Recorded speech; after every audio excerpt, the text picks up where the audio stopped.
One of the things that we need to stay clear about then is not to get mixed up intellectual understanding with empathy. Intellectual understanding is the kind that I'm saying that I received at the university for intellectually understanding what are the kind of things historically that can contribute to people developing certain tensions, problems. And even if this is an accurate assumption that these kind of things are going on in the person, it means that I'm not connecting with this person as a unique person in this moment. I'm bringing in theories and ideas about them. So I am mixing up intellectual understanding with empathy. Another frequent misunderstanding of empathy is to confuse it with sympathy. For example, if a person starts to talk about some pain they're having in their life, the other person might say, "Oh, I'm so sad that you're going through this suffering." Well, that sadness and caring on the part of this person, that could probably be well received if the person in pain first received empathy.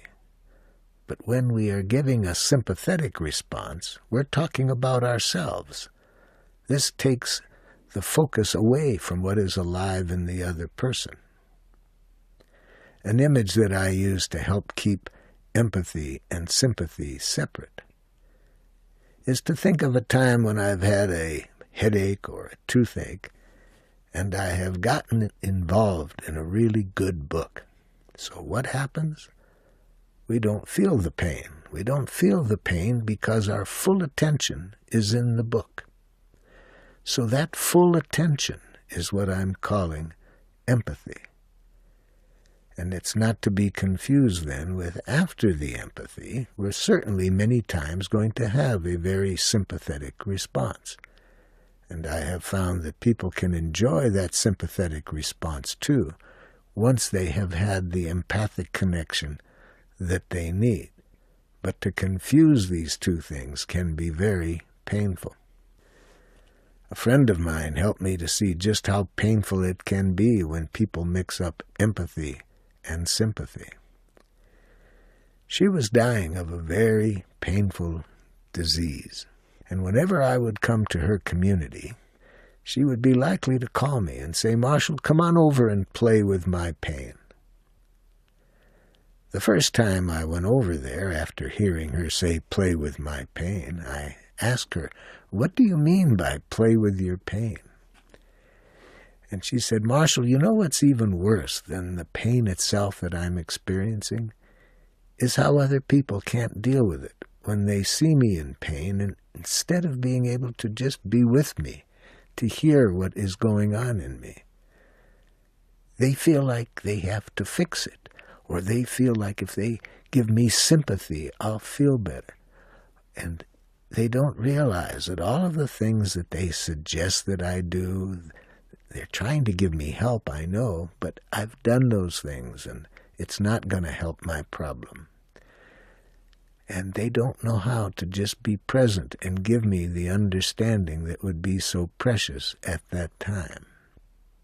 And it's so hard to tell them, Marshall, because I know they mean well. So how do you tell somebody that when you tell me, "Oh, how sad you are," and you start to give me advice, I know you mean well, but it's not only not what I need, it actually stimulates more pain. It leaves me more feeling lonely with that pain. So we don't want to mix up empathy and sympathy.